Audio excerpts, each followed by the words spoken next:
How do I do it all? The Brezza gives me the power. Wow, smoking hot. Shreyas Iyer, new era for Punjab and all that. That is some way to start. 243 for 5. Brilliant 97 by the captain. Some quick fire 40s at the top by Priyansh Arya and at the end by Shashank Singh. Should be advantage Punjab, but anything can happen these days in the IPL. At halftime at Ahmedabad, this is Maruti Suzuki Arena presents ESPN Cricket for timeout. If we add Varun and Ambati Rayudu and Matt Roller and my scores, we might come close to 240. But wow, that is some serious hitting, and I wonder if that's the best IPL innings we've seen from Shreyas Iyer. Rayudu.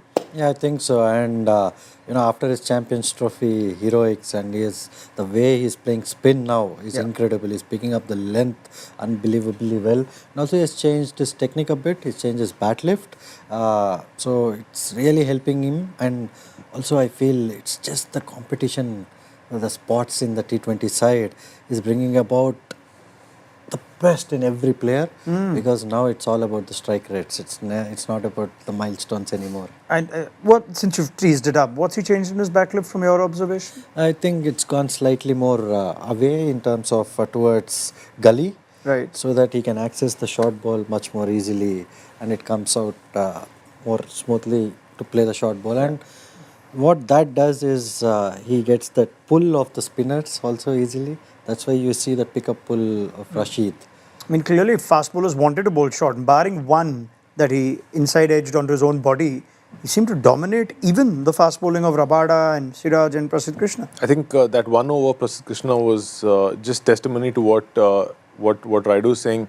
Because Prasidh Krishna came on with a very clear intent to bowl short to him. Everything was back of length, tried to bump him, but he just didn't seem phased at all, and he took him to the cleaners that over, and that gave them that momentum they needed to get 87 off the last 5 overs. That's a lot of runs. Insane finish, wasn't it? Yeah, absolutely. They had one quiet phase through the middle where they had 4 overs that went for 14. They lost 2 wickets and 2 balls. There was a 4 over phase where they went for 14?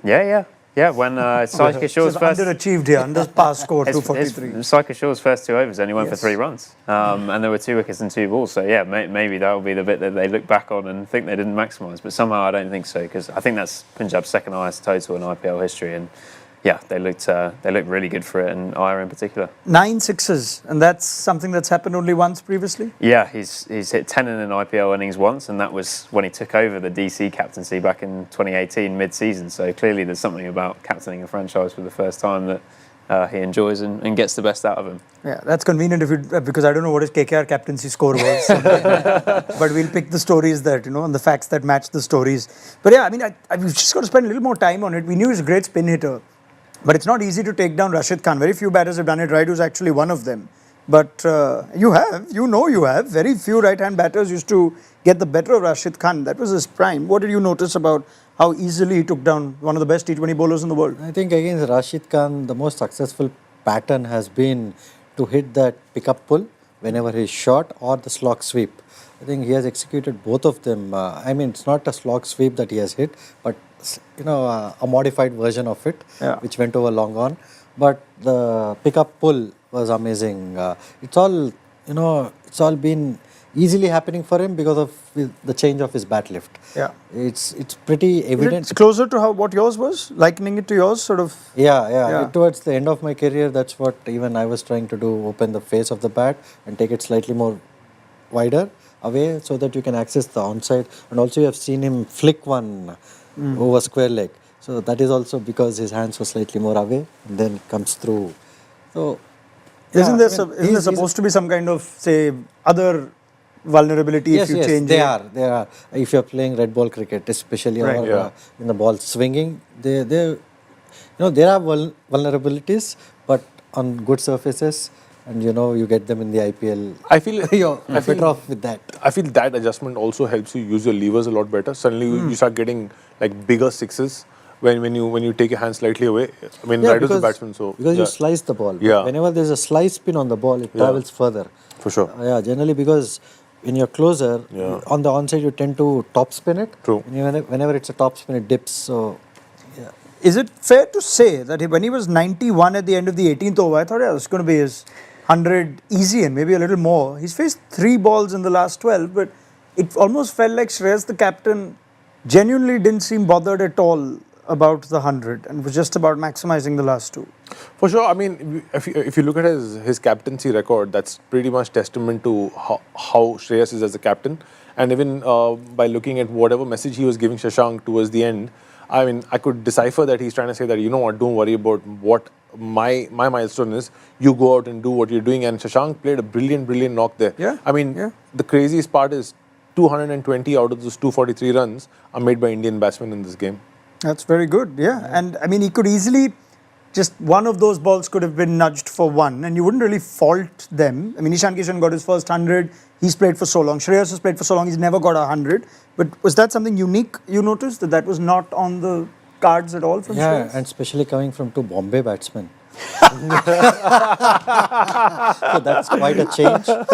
And that's quite a change, because while growing up in Bombay, you must have only heard 100 in his head. So I think that's quite a change, and that's brilliant, to be very honest.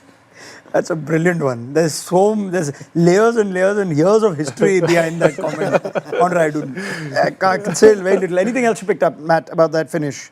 Well, I thought Shashank was brilliant. I think there will be some people last night when Ashutosh was winning that game for Delhi thinking, well, maybe we've retained the wrong one out of the uncapped batters, because you know, he obviously had a decent season for them last year as well, and maybe people would have thought he was a good option in the middle order. But I think Shashank proved that that was a pretty smart bit of business to get him for full crore as an uncapped player. So, a really devastating end. Quite nice that in the first 4 days, we've seen Ashutosh, Shashank, guys who thought, okay, great last season, but now everyone's expecting it from you. And that's not as easy, Rayudu, especially for uncapped Indian batters. But it looks like they've found a real comfort in playing IPL cricket, haven't they? They just, found that opportunity. And now they know that they will get the opportunity at the start of the season. So they worked on it. They look like very, very improved cricketers. Especially Ashutosh last night was quite... Sure. And also Shashank Singh, the way he was hitting the fast bowlers, he was at ease. Yeah. Liked what The one thing common between both batsmen are that they've gone through a lot of struggle to get where they are. They are. Shashank, over the years, I was with him in RR. He didn't get a look up there. Ashutosh talked openly about his struggles in domestic cricket, not getting a call up for MP. So when you work so much towards a goal and finally you achieve it, you just don't want to let it go, and that's what we're seeing. Yeah, great hunger, great skill, and they've taken down some international quality bowling. At least today, Shashank Singh certainly has. Do you like what you see of Priyansh Arya? Oh my the God! top? I was just going to say, how can we forget about the young debutant, just playing off the Delhi Premier League and coming into this game, got a chance. But after that, he really capitalized on it. Really good ball striking, and he gave them that momentum at the start, which Prabh Simran couldn't today. You generally rely on Prabh Simran for that kind of an innings, but that was very crucial right at the start, because they just weren't getting going at that period. Yeah, I think so. I mean, he looks very talented. Obviously, there'll be nerves, and he was trying to play everything on the onside. He was... Yeah, but that straight drive that he hit was quite brilliant. So I thought this guy, as we spoke, Ricky Ponting, is a good judge of quality, and so there's one young guy. And Prabh Simran, the one area is still the same. He's not improved year on year. That's quite frustrating to see. He has hands that are quite low. Yeah. When you're playing international quality fast bowling, you need to get your hands higher, because any short of length ball, when you're trying to hit straight, you can be vulnerable if your hands are too low. Okay, well, there were quite a few other things that happened in that innings. One of the most interesting ones was Glenn Maxwell. Okay, I don't know where to start on this. The shot, the non-review, even when Maxwell plays one ball, it's a story. You want to know the stat about Maxwell? He's now most ducks in IPL history. As in what, after the first number in the auction, or or just He's also now got one more duck than he's got 50s in IPL, which I found wild, but sort of sums him up really. There's plenty of both, because that's what he's like. He's a player of extremes. I think Rayudu, you were saying in the pre-show, he's someone who, you don't really know what you're going to expect. I mean, what would you think he would have done after something like that? A first baller where he out LBW, doesn't review, then the ball tracking, what would he be doing in the dressing room? No, I think he would be blaming Shreyas Iyer for that. Not his shot. Yeah, and you should have told me to take the review. I mean, that was a period that actually brought the Titans in the game because you had Omar Sai and Maxwell back to back. Sai Kishore, let's talk about him. You rate him very highly, and he was the one standout bowler today. Yeah, because he was with CSK when I was there. He used to work day in and out because he was not getting an opportunity. Every day was a learning. He was improving every single day. And you see that today. He is not scared of bowling to any batsman in the world. And he varies his pace brilliantly and his length. He would never in terms of length. Yeah. So he's a brilliant bowler. Yeah, let's quickly recap the rest of the bowling though. This looks a good batting wicket. I mean, this is one of the better Ahmedabad batting surfaces, Varun Aaron, but the plans by some of the seamers, what did you observe? They started off really well, like we all would agree. They started off really well. They got that squeeze in, but then if you give 87 runs at the back five, that's just, I mean, I would say wrong planning as well. Not wrong planning, I would say wrong execution. Some decisions, especially what Siraj took in the last over. Yeah, bowling short with his third in. He tried to bluff the batsman, do the double bluff twice, which didn't work for him. Double bluff twice doesn't quite work. Yeah, exactly. No, I think he's still stuck at RCB. He had to come back. He had to say RCB. I was waiting. In terms of his plans, in terms of his bowling plans. Need a drink. Yeah, he needs to quickly, talk to Ashish Nehra and say, no, you have to give me some more. Ashish Nehra has moved on from RCB or no? But, yeah. Ashish Nehra is a big advocate for the length ball. He says that, you know what, a variation can also be a variation in length. It doesn't have to be a slower ball or a back of the hand or a yorker. You can also vary your length. But when you have your third man and fine leg up, bowling a bumper is a very, very big risk. Two bumpers. Two bumpers. What about any other tactical things that maybe GT could have done? We were trying to think of whether Glenn Phillips in the field would have been an option. Could they have possibly been an option with the ball as well? And now the chase is coming upon us. Who's their impact player? Well, I guess one of the interesting bits as well was the usage of Rashid, just because obviously Shreyas put him under so much pressure. It left them sort of scrambling a bit. They kept one of those overs till the back end. It didn't really work. It was almost like they were trying to hope that he would be out by the time they could then... To add with Rashid, Matt, Rabada bowled 3 in the power play, which is also interesting. Yeah, and probably quite unusual, I'd say, as well for him. You generally think of Rabada slightly more of a death bowler, I'd say, in T20, but...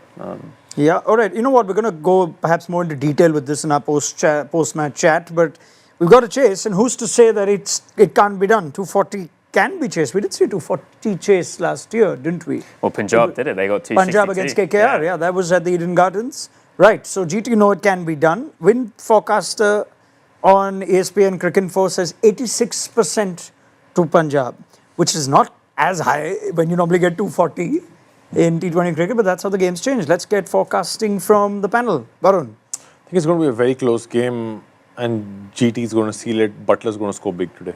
Butler can. Butler will be 3 now, we know. Yeah. Sudarshan and Gill have opened. Rayudu. I think Punjab win by 50. 50. Okay, that's a good win to start with. So he reckons it's too much. Matt? Yeah, I think they'll make a fist of it and fall 20-30 short. 20-30 short. What do you say again, Varun? You said GT to chase. GT to chase, yeah. Sorry, I should have spent more time on that. No, wow, Varun, GT to chase this. Yeah. Look, I'm going to go with Varun on this. We'll make it 2 apiece. Titans to chase this or Punjab to defend it and start their new era on a bang. Thank you very much, gentlemen. Let's pick up the chat at the end of the game on Maruti Suzuki Arena presents ESPN Cricket for Timeout.